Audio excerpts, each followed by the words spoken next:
भाई, तुमसे एक सीधा सवाल पूछता हूँ। क्या तुम्हारी जिंदगी तुम्हारी अपनी है या तुम किसी और की एक्सपेक्टेशंस पूरी कर रहे हो? जरा रुक कर सोचो। सुबह उठने से लेकर रात तक सोने तक क्या तुम्हारे डिसीजंस तुम्हारे अपने होते हैं या वो डिसीजंस होते हैं जो सोसाइटी, फैमिली या दोस्त तुमसे करवाना चाहते हैं? अगर दिल से सुनो तो शायद जवाब ये होगा, हाँ, मैं अक्सर दूसरों को खुश करने के लिए जीता हूँ। यही तो असली प्रॉब्लम है। कार्ल युंग, 20वीं सदी का वो मनोवैज्ञानिक जिसने इंसानी मन की गहराइयों को खोल कर रख दिया था, उसने कहा था, the privilege of a lifetime is to become who you truly are. मतलब जिंदगी का सबसे बड़ा सौभाग्य ये है कि तुम वो बनो जो तुम वाकई हो। लेकिन भाई, दिक्कत ये है कि ज्यादातर लोग कभी अपने असली सेल्फ तक पहुंच ही नहीं पाते, क्योंकि वो अपनी पूरी एनर्जी दूसरों को खुश करने में बर्बाद कर देते हैं। और आज का ये वीडियो तुम्हें वो नश्तर दिखाने वाला है जो ये डिजीज जड़ से काट देगा। यकीन मानो, अगर तुमने ये वीडियो अंत तक देखा तो तुम कभी भी पीपल प्लीजर नहीं रहोगे। चलो अब असली सफर शुरू करते हैं। भाई, सबसे पहले समझो कि ये बीमारी शुरू कहां से होती है। बचपन में जब तुम रोए थे तो क्या कहा गया था?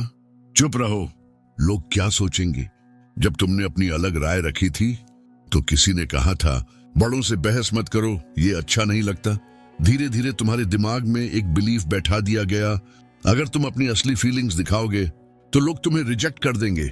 यानी तुमने ये सीख लिया कि अपनी सच्चाई छुपाओ, मास्क पहनो और वो बनो जो दूसरे देखना चाहते हैं। अब सोचो, ये कंडीशनिंग कितनी गहरी है। यही वजह है कि जब तुम बड़े होते हो तो दोस्त, रिश्तेदार, बॉस, पार्टनर, सबको खुश करने की आदत लग जाती है, क्योंकि बचपन से तुम्हें सिखाया गया है कि दूसरों को खुश करो या प्यार मिलेगा, दूसरों को दुखी करो या रिजेक्शन मिलेगा। लेकिन भाई, कार्ल युंग कहते हैं, the greatest tragedy is to live someone else's life. और सच कहूं, तुम्हारी सबसे बड़ी गलती यही है कि तुमने अपनी पूरी जिंदगी किसी और की स्क्रिप्ट पर जी दी। युंग का सबसे बड़ा कॉन्सेप्ट था शैडो। शैडो मतलब वो हिस्सा जो तुम दूसरों से छुपाते हो, कभी कभी खुद से भी। तुम्हारा गुस्सा, तुम्हारी सेल्फिश डिजायर्स, तुम्हारी असली चाहते। समाज ने तुम्हें कहा ये सब मत दिखाओ, तो तुमने उन इमोशंस को दबा दिया। लेकिन सुनो भाई, शैडो कभी मरता नहीं, वो दबता है और फिर किसी न किसी रूप में बाहर आता है। कार्ल युंग कहते हैं, until you make the unconscious conscious, it will direct your life and you will call it fate। यानी जब तक तुम अपने दबे हुए इमोशंस को पहचानते नहीं, तब तक तुम्हारी जिंदगी उन्हीं के कंट्रोल में चलती रहती है। और तुम सोचते हो ये तो मेरी किस्मत है। असल में किस्मत नहीं, ये तुम्हारा दबा हुआ शैडो है जो तुम्हें कंट्रोल कर रहा है। और जब तुम दूसरों को खुश करने के चक्कर में रहते हो तो तुम अपने शैडो को और गहरा दबाते जाते हो। नतीजा ये कि तुम अंदर से टूटने लगते हो। अब सवाल उठता है कि आखिर हम बार बार दूसरों को खुश क्यों करना चाहते हैं? 3 बड़े कारण हैं। कारण 1, रिजेक्ट होने का डर। हमारे अंदर सबसे गहरा डर है, लोग मुझे छोड़ देंगे। हम सोचते हैं कि अकेले रह जाना मौत जैसा है। कारण 2, वैलिडेशन की भूख।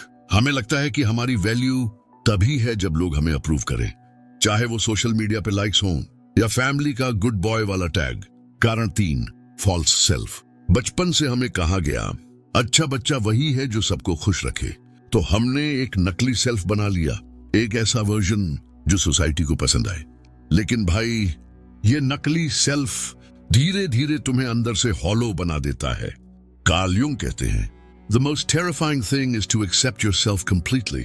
और सच ये है कि दूसरों को खुश करने से ज्यादा हिम्मत चाहिए खुद को पूरी तरह एक्सेप्ट करने में। तो अब बड़ा सवाल, आखिर हम इस ट्रैप से बाहर कैसे निकलें? कार्ल युंग की साइकोलॉजी हमें 4 स्टेप्स देती है। Step 1, radical honesty. अपने आप से पूछो, मैं ये काम इसलिए कर रहा हूं क्योंकि मैं सच में चाहता हूं या इसलिए क्योंकि मुझे डर है कि लोग नाराज हो जाएंगे? अगर जवाब दूसरा है तो भाई, तुम मास्क पहने हुए हो। Step 2, shadow integration. अपनी दबाई हुई फीलिंग्स को अलाउ करो।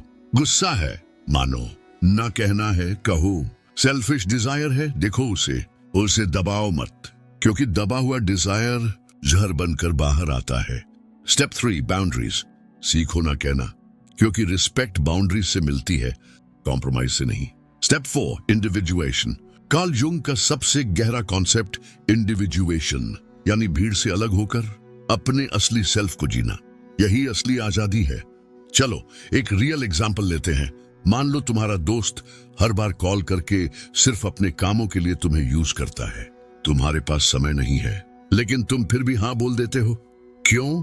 क्योंकि तुम्हें लगता है कि अगर तुम ना बोल दोगे तो दोस्त नाराज हो जाएगा। लेकिन सोचो, क्या ये सच में दोस्ती है या एक्सप्लॉयटेशन? अब कार्ल युंग की साइकोलॉजी कहती है, एक बार ना बोल कर देखो, शायद वो दोस्त दूर चला जाए, लेकिन वो खाली जगह तुम्हारे असली ग्रोथ से भर जाएगी, क्योंकि हर ना तुम्हें अपने असली सेल्फ के और करीब ले जाती है। भाई सुन, ये दुनिया तुम्हें तुम्हारी कॉम्प्रोमाइजेस के लिए कभी रिस्पेक्ट नहीं देगी। सोसाइटी तुमसे जितना मिलेगा उतना और मांगेगी, और तुम सोचते रहोगे कि मैं सबके लिए इतना करता हूं, फिर भी मुझे प्यार क्यों नहीं मिलता? क्योंकि सच्चाई ये है, लोग तुम्हें एक्सप्लॉइट करेंगे जब तक तुम अलाउ करोगे। कार्ल युंग कहते हैं, The shoe that fits one person pinches another. There is no recipe for living that suits all cases. यानी सबको खुश करने का कोई फॉर्मूला नहीं है। तुम्हें अपनी जिंदगी खुद डिजाइन करनी होगी। और याद रखो, अगर तुम सबको खुश करने की कोशिश करोगे तो अंत में कोई भी खुश नहीं होगा, खुद तुम भी नहीं। अब जरा इमेजिन करो वो दिन जब तुम दूसरों की नजरों से नहीं बल्कि अपनी आत्मा की नजरों से जी रहे हो। कोई तुम्हें गिल्ट ट्रैप में नहीं डाल सकता, कोई तुम्हें मैनिपुलेट नहीं कर सकता, क्योंकि तुम अपने असली सेल्फ में रूटेड हो। यही है इंडिविजुएशन का gift. Stop pleasing others, start becoming who you truly are. भाई, जैसे ही तुम ये कर लेते हो, तुम्हारा एक नया जन्म होता है, और वही जन्म तुम्हारी आत्मा सालों से इंतजार कर रही थी। तो अब तुम्हारे पास चॉइस है। क्या तुम वही पुराने मास्क पहनकर लोगों को खुश करने का नाटक जारी रखोगे, या तुम अपनी सच्चाई अपनाकर अपनी जिंदगी खुद लिखोगे? कार्ल युंग ने कहा था, The privilege of a lifetime is to become who you truly are. तो भाई, आज से अपनी सच्चाई अपनाओ, क्योंकि सिर्फ एक ना तुम्हारी पूरी जिंदगी बदल सकता है। अगर ये बातें तुम्हारे दिल में उतरी हैं, तो इस वीडियो को शेयर करो ताकि और लोग भी इस गुलामी से निकल सकें। और याद रखना, रिस्पेक्ट पाने के लिए नहीं बल्कि सच्चाई में जीने के लिए ना कहना सीखो।